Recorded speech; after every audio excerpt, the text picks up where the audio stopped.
여러분 한 주간도 건강하셨습니까? 자, 벌써 욥기 네 번째 시간입니다. 오늘도 몇 가지 중요한 질문들 함께 이야기 나누도록 하겠습니다. 자, 첫 번째 질문은요. 욥기의 주인공인 이 욥이라는 이름의 뜻이 무엇인지 궁금합니다. 라고 질문 주셨는데요. 성경에 나와 있는 무수하게 많은 인물들, 그 인물들의 이름의 뜻, 우리가 정말 많이 궁금한데요. 때로는 그 이름의 뜻을 정확하게 알기 어려운 경우들이 좀 있어요. 자, 욥이라고 하는 이름의 뜻도 우리가 정확하게 알 수는 없습니다. 자, 두 가지 주장이 있는데요. 이 아카드어로는요, 욥이라는 이름의 뜻은 하늘 아버지는 어디에 계시는가? 그러니까 어떻게 보면 하나님 부재의 상황에 대한 탄식이 이 욥의 이름에 담겨 있다고 보는 거죠. 내가 이렇게 고통받고 있는데 하늘 아버지는 어디에 계시는가? 자, 이게 아카드어에서 욥의 이름에 대한 해석이고요. 그 다음에 탈무드에 보게 되면 욥의 이름의 뜻을 원수 또는 적이라고 말하고 있어요. 여러분, 욥의 이름의 뜻이 원수 또는 적이라고 한다면 욥을 굉장히 깎아내리는 것 아닙니까? 왜 탈무드에서는 욥의 이름을 이렇게 원수 또는 적이라고 깎아내리고 있을까? 그게 이제 두 가지 이유를 이야기하는데요. 아마 첫 번째는 욥이 이스라엘 사람이 아니고 이 우스 땅에 거했던 이방인이었기 때문에 욥의 이름을 이렇게 원수나 적이라고 깎아내리는 것이 아닐까라고 봅니다. 만약 그렇다면 이것은 배타적 선민 사상에 근거한 주장이라고 할 수 있는 거고요. 또 하나는 여러분 욥기 안에 나와 있는 욥은요, 끊임없이 하나님께 반항하고 저항하는 존재잖아요. 자, 이것이 경건한 이스라엘 백성들의 입장에서 바라보게 되면 너무 불편한 거예요. 그러니까 이스라엘이 생각했던 경건한 신앙인은 어떤 상황에서는 하나님에 대한 믿음과 신뢰를 가지고 하나님께 감사와 찬양을 올려드리는 자여야 되는데, 하나님의 깊은 뜻이 있을 거라고 하면서 인내하는 자여야 되는데, 욥은 끊임없이 하나님께 저항한단 말이에요. 반항한단 말이에요. 그러니까 이런 욥의 모습 자체가 경건한 유대인들의 관점에서는 도저히 수용할 수 없는. 그래서 여러분, 이 욥에게 히브리인 프로메테우스라는 별명을 붙이기도 했거든요. 그래서 경건한 유대인들의 관점으로 보게 되면 이 하나님께 대들고 저항하는 욥의 모습이 너무 많이 불편했기 때문에 원수나 적이라고 욥의 이름의 뜻을 해석한 것이 아닐까, 이렇게 보기도 합니다. 어쨌든 여러분, 아카드어로는 하늘 아버지는 어디에 계시는가, 탈무드에서는 원수 또는 적이라고 하는 것이 욥의 이름의 뜻인데요. 어쨌든 여러분, 유대인들의 관점에서 바라보게 되면 하나님께 대들고 저항하는 욥의 모습이 굉장히 불편했던 것 같아요.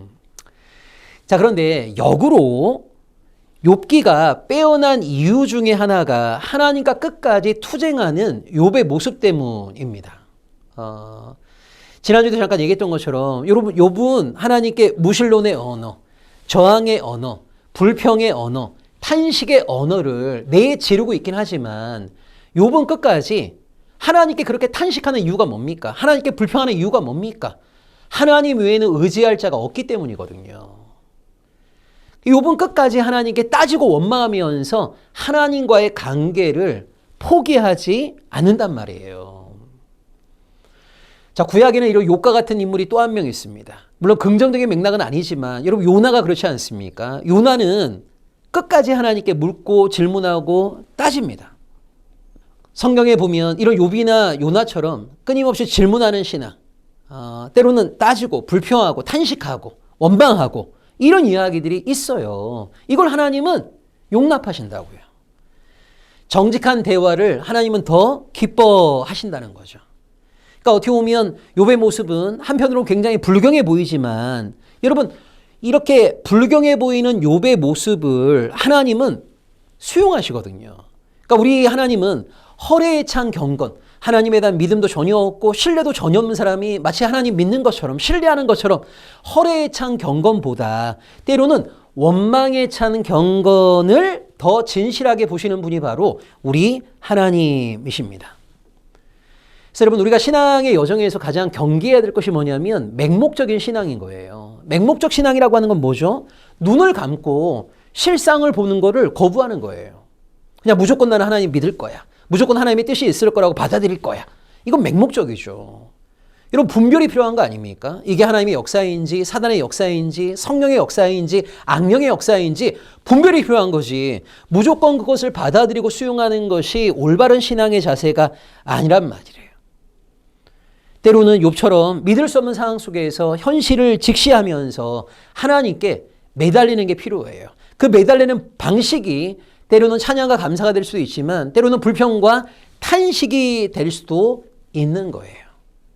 그래서 여러분, 아픈 사람의 절규는 그 어떤 미사 여구의 기도보다도 더 진실한 기도의 말이 될 수 있다라고 하는 것을 우리가 기억하면 좋겠습니다. 두 번째 질문 보겠습니다. 욥기와 잠언과 전도서를 지혜서로 분류한다고 들었습니다. 이 본문들을 지혜서로 분류하는 이유가 무엇인지 궁금합니다.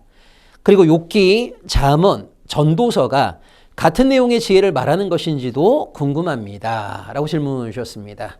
맞습니다. 여러분, 욥기, 잠언, 전도서, 이걸 우리가 보통 지혜서로 구분을 해요. 자, 지혜서라고 하는 것은 뭡니까? 인생을 어떻게 살 것인가, 이런 내용을 담고 있는 것이 바로 지혜서인 거죠. 여러분, 우리가 인생의 여정을 살고 있긴 하지만 어떻게 살아야 되는지 제대로 배워본 적이 많지 않잖아요. 그래서 인생을 어떻게 살아야 될 것인가, 그 하나님의 뜻을 담고 있는 본문을 우리는 지혜서라고 얘기하는데, 자, 이 지혜서를 크게 두 개로 나누어요. 두 개로 나누어서 인생의 행복과 성공을 위한 실천적인 지혜, 그다음에 또 하나는 인생의 의미와 고통에 대한 사색적인 지혜, 이렇게 두 개로 나눕니다. 그러니까 인생의 성공과 행복을 위해서 우리가 어떻게 살아야 될 것인지, 이걸 말하고 있는 걸 실천적 지혜라고 하는데, 이 실천적 지혜를 담고 있는 본문이 바로 잠언입니다. 잠언. 또 하나는 여러분, 우리가 인생의 여정에서 많은 고통을 경험할 수도 있고 인생의 의미를 질문해야 될 때도 있잖아요. 이런 것들을 사색적 지혜라고 하는데, 사색적 지혜를 담고 있는 본문이 욥기와 전도서입니다. 자, 실천적 지혜, 인생의 성공과 행복을 말하고 있는 실천적 지혜를 담고 있는 것이 바로 잠언인데요. 여러분, 잠언은요, 신명기 신학, 즉 보응의 원리에 입각하여서 충실하게 기술되어지고 있어요. 그러니까 잠언은 실천적 지혜를 말하고 있는데, 잠언은 신명기 신학의 근거에서 우리 인생에 대한 지혜를 말해주고 있습니다. 자, 잠언 3장 33절을 보겠습니다. 잠언 3장 33절을 보면요, 악인의 집에는 여호와의 저주가 있거니와 의인의 집에는 복이 있느니라. 그러니까 잠언은 뭘 얘기하고 있습니까? 하나님께 순종하는 의인의 집에는 하나님의 복이 있고, 하나님께 불순종하고 반역하는 악인의 집에는 하나님의 저주가 임한다.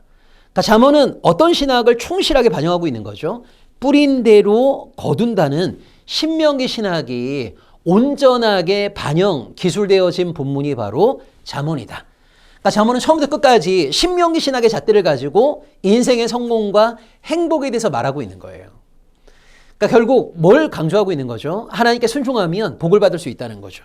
하나님께 불순종하면 심판과 저주를 받게 된다라고 하는 것이 바로 잠언입니다. 자, 그런데 여러분, 우리가 지지난 시간에도 이 욥기라고 하는 것이 세계관의 충돌이라고 말씀드렸잖아요. 그러니까 기존에 이스라엘 백성이 갖고 있었던 세계관은 바로 신명기 신학이었다. 뿌린 대로 거둔다. 근데 이것을 도저히 받아들일 수 없는 새로운 세대가 등장했어요. 새로운 세대는 새로운 세계관으로 무장되어 있는 거거든요. 그러니까 기존의 세계관과 새로운 세계관이 충돌하는 이야기, 그런 논쟁의 이야기가 바로 욥기라고 말씀드렸잖아요. 자, 원래 이스라엘 백성이 갖고 있었던 인생의 가장 중요한 지혜, 어떻게 살 것인가 라고 했을 때, 어떻게 하면 우리 인생에 성공적일 수 있는가, 어떻게 하면 우리 인생에 행복할 수 있을까. 자, 여기에 대해서 잠언은 신명기 신학에 입각해서 인생의 성공과 행복에 대해서 말해주고 있단 말이에요. 보응의 원리. 하나님께 순종하면 성공할 수 있어. 하나님께 불순종하면 심판과 벌을 받게 되는 거야. 이게 바로 잠언인 거예요. 자, 그런데 이 잠언이 말하고 있는 실천적 지혜에 대해서 문제를 제기하고 의심하고 회의하는 새로운 지혜서가 등장하게 된 거예요. 이걸 뭐라고 하냐면 사색적 지혜라고 말합니다. 이 잠언이 말하고 있는 인과응보 신학에 대한 문제 제기, 의심과 회의, 자, 이렇게 말하고 있는 사색적 지혜의 본문이 뭡니까? 바로 욥기와 전도서인 거죠. 자, 전도서 7장 15절을 보겠습니다. 내 허무한 날을 사는 동안 내가 그 모든 일을 살펴보았더니 자기의 의로움에도 불구하고 멸망하는 의인이 있고 자기의 악행에도 불구하고 장수하는 악인이 있으니. 자, 여기 보세요, 여러분. 전도서는요, 신명기 신학에 대해서 문제 제기를 하고 있는 거예요. 원래 신명기 신학의 근거에 보면 의인은 복을 받아야 되잖아요. 악인은 하나님의 심판을 받아야 되잖아요. 그런데 어떤 일이 벌어지고 있는 거냐면 멸망하는 의인도 있고 장수하는 악인도 있다는 거예요. 그러니까 신명기 신학의 주장이 현실이 되는 것이 아니라 정반대의 상황이 펼쳐지고 있다. 신명기 신학의 잣대만으로는 현실을 재단할 수 없다. 이 신명기 신학에 대해서 의심하고 회의하고 저항하고 문제를 제기하고 있는 거예요. 자, 이것이 뭐라고요? 사색적 지혜. 대표적인 본문이 뭡니까? 욥기와 전도서인 겁니다. 그러니까 정리해 보면 우리가 잠언은 실천적 지혜라고 말하는데 잠언은 철저하게 신명기 신학의 입장에서 인생의 성공과 행복에 대해서 말하고 있고 이런 신명기 신학에 근거한 잠언의 주장을 반박하는 것이 바로 전도서와 욥기이고 이런 전도서와 욥기를 사색적 지혜라고 말하고 있다. 자, 세 번째 문제입니다. 세 번째 질문은요. 이 시대에도 욥과 같이 의롭게 살아가지만 알 수 없는 고난 가운데에서 고통받는 자들이 있습니다.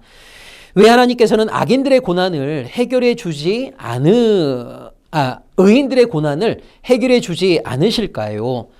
불의한 자들에 대한 심판을 종말로 미루시는 이유가 무엇인지 궁금합니다.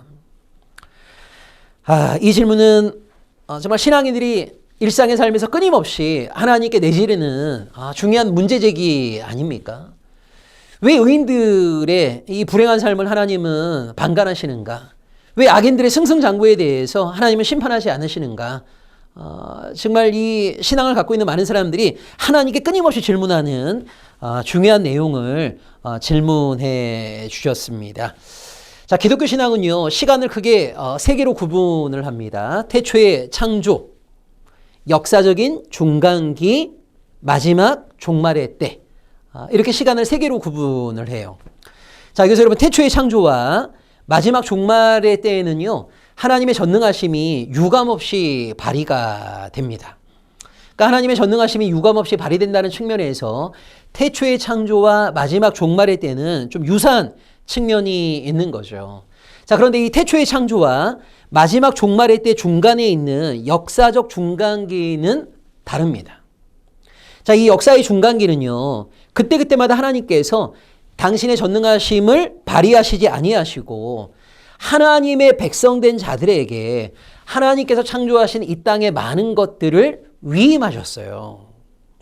그러니까 하나님의 마음으로 하나님의 손과 발이 되어서 하나님이 행하시고자 하는 바를 하나님의 백성된 자들이 행하시기를 기대하시는 때가 바로 역사적 중간기입니다. 자, 창세기 1장 28절을 보겠습니다. 하나님이 그들에게 복을 주시며 하나님이 그들에게 이르시되 생육하고 번성하여 땅에 충만하라. 땅을 정복하라. 바다의 물고기와 하늘의 새와 땅에 움직이는 모든 생물을 다스리라 하시니라. 그러니까 하나님이 창조하신 세계를 하나님의 백성된 자들에게 위임하셨단 말이에요. 자, 이 사명을 우리가 잘 감당하는 것이 매우 중요합니다. 자, 기독교 신앙이 말하는 시간의 3구분의 근거에 보면 지금 우리가 살고 있는 시기는 어느 때입니까? 바로 역사적 중간기인 거죠. 자, 여러분, 역사의 중간기는요, 태초의 창조나 마지막 종말의 때처럼 하나님의 전능하심이 그때그때 유감없이 발휘되는 것이 아니라 하나님의 백성들에게 하나님께서 많은 것들을 위임하시는 때예요. 자, 이때에 마치 하나님이 부재하고 사탄이 이 세상을 다스리는 것 같은 혼란함을 많은 사람들이 경험하고 있습니다. 그러니까 태초의 창조나 마지막 종말의 때는 하나님의 전능하심이 유감없이 발휘되기 때문에 사람들이 하나님은 살아계시구나, 하나님은 능력이 있으시구나 라고 하는 것을 고백하는데, 역사적 중간기의 때에는요, 하나님이 그때그때 당신의 전능하심을 발휘하시는 것이 아니라 하나님의 백성들에게 하나님의 피조 세계를 잘 돌보고 다스릴 것을 위임하셨기 때문에 이 역사적 중간기에는 마치 하나님이 우리를 떠나신 것 같은 하나님 부재의 경험, 하나님이 아니라 사탄이, 악이 이 땅을 다스리고 있는 것은 아닌가라고 하는 혼란스러움을 많은 신앙인들이 경험하게 돼요. 그래서 신앙인들이 이 역사의 중간기 때 절규하게 되는 거죠. 의인이 번성하고 악인은 하나님의 심판을 받아야 되는데 그것이 그때그때마다 현실이 되지 않거든요. 그래서 신앙인들은 절규합니다. 자, 그렇다면 왜 역사적 중간기에 이러한 혼란이 일어나게 되는가? 자, 크게 세 가지 이유를 들 수 있습니다. 자, 첫 번째는요, 한 곳에 모여 있어야 될 원시바다가 역사적 중간기에는 경계를 끊임없이 침범하고 있어요. 자, 창세기 1장 9절을 보겠습니다. 하나님이 이르시되 천하의 물이 한 곳으로 모이고 묻이 드러나라 하시니 그대로 되니라. 자, 여러분, 우리가 창세기를 공부할 때 말씀드린 것처럼 천지를 창조할 때 거대한 물이 땅을 덮고 있었거든요. 자, 여기 거대한 물은 하나님을 대적하는 세력을 상징합니다. 그러니까 하나님을 대적하는 세력이 땅을 뒤덮고 있었을 때 하나님이 둘째 날 궁창을 만드셔서 궁창 위의 물과 궁창 아래의 물로 거대한 원시바다를 나누셨어요. 그리고 셋째 날 궁창 아래에 있는 물을 한 곳에 모이게 하심을 통하여서 드디어 물에 뒤덮여 있던 땅을 건져 올려 주셨습니다. 그리고 그 땅 위에서 많은 생명들이 자기의 삶을 영위하게 된 거거든요. 자, 그런데 역사적 중간기에 한 곳에 모여 있어야 될 이 원시 바다가 자신의 경계를 넘어서요, 사람들이 살아가고 있는 세상 안으로 침투해 들어오는 거예요. 그로 인해서 이 원시 바다의 침투로 인해서 이 세상은 혼란이 발생하게 됩니다. 자, 두 번째는요, 공중권세 잡은 사탄이 자신의 하수인들을 동원하여서 이 땅을 끊임없이 어지럽히고 있는 거예요. 자, 에베소서 6장 12절을 보겠습니다. 우리의 씨름은 혈과 육을 상대하는 것이 아니요 통치자들과 권세들과 이 어둠의 세상 주관자들과 하늘에 있는 악의 영들을 상대함이라. 자, 여러분, 사단의 하수인들을 뭐라고 설명하고 있습니까? 통치자들, 권세들, 어둠의 세상 주관자들, 하늘에 있는 악의 영들이라고 말하고 있는 거예요. 자, 여기 언급된 네 가지는요, 공통된 특징이 하나 있어요. 그것이 뭐냐면 강력한 힘을 지니고 있다라고 하는 거예요. 여러분, 사탄은요, 하늘에서 하나님의 뜻이 온전히 이루어진 것처럼 이 땅에서 하나님의 뜻이 이루어지는 것을 싫어해요. 그걸 회방 놓으려고 합니다. 그것을 회방 놓기 위해서 자신의 하수인들을 동원하여서 이 땅을 끊임없이 혼란스럽게 만들고 있거든요. 여기에 신앙인들이 속수무책으로 당하고 있는 거예요. 자, 세 번째는요, 결국 역사의 중간기 때 하나님을 대신하여서 이 땅에서 하나님이 원하시는 바를 살아내야 될 하나님의 백성들이 너무 무기력하고 마땅히 감당해야 될 사명에 최선을 다하지 않는 직무유기로 인해서 이 땅의 혼란이 지속되고 있습니다. 여러분, 하나님 나라를 회방 놓고자 하는 사탄과 이 땅의 교회는요, 치열하게 싸워야 되거든요. 여러분, 교회는 전투적인 공동체가 되어야 된다는 말이에요. 그러니까 사탄의 회방을 이겨낼 수 있어야 됩니다. 근데 많은 경우에 신앙인들은 사탄의 하수인들과의 싸움을 회피해요. 싸우기도 전에 항복하는 경우들이 많이 있습니다. 그래서 이로 인해서 역사적 중간기에 이 혼란스러운 상황이 더 강력하게 강화되어지는 경우들을 우리는 많이 보게 됩니다. 여러분, 하나님께서는요, 천지를 창조하실 때 하나님을 대적하는 원시 바다를 완전히 제압하지 않으셨어요. 그것들을 한 곳에 모이게 하셨지 그것들을 완전히 제거하지는 않으셨거든요. 그것들을 일부 남겨놓으심을 통하여서 하나님의 백성된 우리들이 하나님의 동역자가 되어서 하나님을 대적하는 원시 바다를 제거하는 일에 힘을 쓰기를 기대하셨단 말이에요. 그런데 하나님이 기대하신 이 동역자의 모습을 제대로 살아내지 못함을 통하여서 악의 세력은 점점 더 강력해지고 있습니다. 역사적 중간기에 우리가 혼란스러움을 계속 경험하는 이유가 크게 세 가지가 있다고 말씀드렸잖아요. 원시바다가 경계를 뛰어넘고 사탄의 하수인들의 강력한 역사에 우리가 무방비로 처해 있고 우리의 무기력함과 직무유기로 인해서 사탄의 하수인들과 치열하게 싸우지 않는 것으로 인해서 역사적 중간기에 혼란스러운 상황들이 계속해서 펼쳐지고 있는 거예요.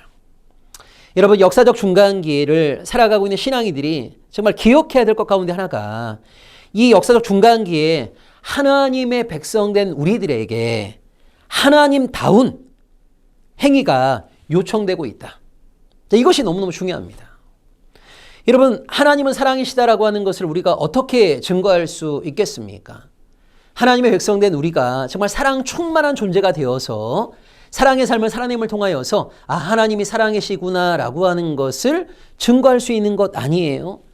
여러분, 하나님이 진실하시고 거룩하신 분이라고 하는 것을 우리가 어떻게 증거할 수 있겠습니까?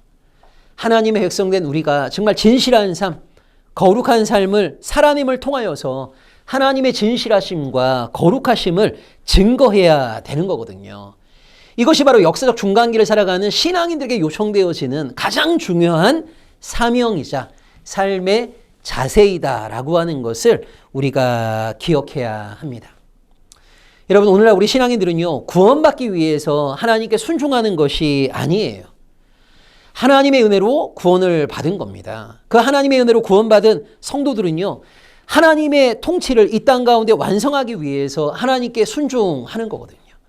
그러니까 우리가 하나님께 온전히 순종함을 통하여서 하나님께 협력함을 통하여서 역사적 중간기 안에서도 여전히 하나님이 살아계시고 하나님이 사랑이시고 하나님은 진실하신 분이시고 하나님이 거룩하신 분이라고 하는 것을 우리가 증거해야 하는 거죠. 그러한 책임이 오늘 우리 신앙인들에게 요청되어지고 있다라고 하는 것을 꼭 기억하셔야 합니다. 자, 오늘도 세 가지 질문 함께 살펴보았습니다. 욥의 이름의 뜻이 무엇인가? 자, 아카드어로는 하늘 아버지는 어디에 계시는가? 탈무드에서는 원수와 적이라고 말했는데 이것은 너무나 배타적인 선민 사상에 근거한 이방인에 대한 좀 모멸찬 해석인 것이고, 또 경건한 유대인들의 입장에서 하나님께 끊임없이 저항하고 대드는 욥의 모습에 대한 불편함 때문에 이런 식의 이름의 뜻을 지었는데, 사실 욥기가 아름다운 이유가 거기에 있는 것이다. 눈을 감는 맹목적인 신앙이 아니라 내가 이해할 수 없는 상황 속에서는 하나님께 저항하기도 하고 질문하기도 하고 따지기도 하고, 중요한 것은 그럼에도 불구하고 끝까지 하나님과의 관계를 단절하지 않은 이 욥의 모습이 사실은 정말 참된 경건의 모습이라고 할 수 있다. 요걸 이제 살펴보았고요. 그 다음에 성경에 나와 있는 세 개의 지에서 욥기, 잠언, 그 다음에 전도서인데 잠언은 실천적 지혜라고 하고 욥기와 전도서는 사색적 지혜라고 한다. 그러니까 인생의 성공과 행복에 대해서 기술하고 있는 것이 잠언인데요. 잠언은 철저하게 신명기 신학에 근거해서 인생의 성공과 행복을 말하고 있습니다. 그러니까 하나님께 순종하는 자가 복을 받고 불순종하는 자가 벌을 받는다는 거죠. 자, 여기에 대해서 사색적 지혜인 욥기와 전도서는 문제제기를 하는 거예요. 정말 의인이 복을 받고 악인들이 벌을 받는 것이 맞는 것인가? 그래서 이 신명기 신학에 대해서 질문하고 의심하고 회의하는 것이 바로 사색적인 지혜이다. 그 다음에 세 번째 질문은 왜 우리가 살아가고 있는 현실 가운데서 의인들도 고난을 받고 악인들이 승승장구하는 일이 벌어지고 있는가? 자, 기독교 신학은 시간을 세 개로 구분한다고 했습니다. 태초의 창조, 역사적 중간기, 마지막 종말의 때. 자, 태초의 창조와 마지막 종말의 때는요, 하나님의 전능하심이 유감없이 발휘되는 때이고요.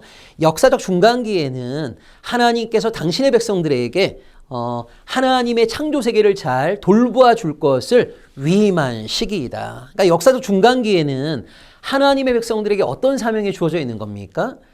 우리가 정말 하나님의 마음으로 하나님의 손과 발이 되어서 여전히 하나님이 살아계시고 여전히 하나님이 이 땅을 통치하고 있다라고 하는 것을 우리의 분투를 통해서 우리의 깨어있음을 통해서 증거해야 할 책임이 있는 거예요. 근데 이 역사적 중간기에 하나님의 백성들이 직무유기한다면, 깨어있지 못하게 된다면 결국 사단이 왕노릇하는 왜곡된 현실을 만들어낼 수밖에 없다라고 하는 거죠. 그래서 우리가 이 역사적 중간기에 그런 중요한 사명을 부여받고 있는 존재라고 하는 것을 다시 한번 기억하면서 하나님의 사랑 많으심, 하나님의 진실하심, 하나님의 거룩하심, 하나님이 여전히 이 땅을 통치하고 계심을 하나님의 백성된 우리가 깨어있음을 통하여서 증거할 수 있는 그런 사명에 더욱더 우리가 힘을 낼 수 있었으면 좋겠다라는 이야기를 드립니다. 자, 오늘도 이렇게 세 가지 질문 함께 살펴보았습니다. 여러분, 욥기 계속 진행하고 있는데요. 욥기 함께 백문백답하면서 여러분도 욥기 잘 묵상하시고 또 본문을 함께 살펴보실 수 있었으면 좋겠습니다. 자, 이번 한 주간도 하나님과 신실하게 동행하는 복되고 행복한 하루하루 되시기 바랍니다. 고맙습니다.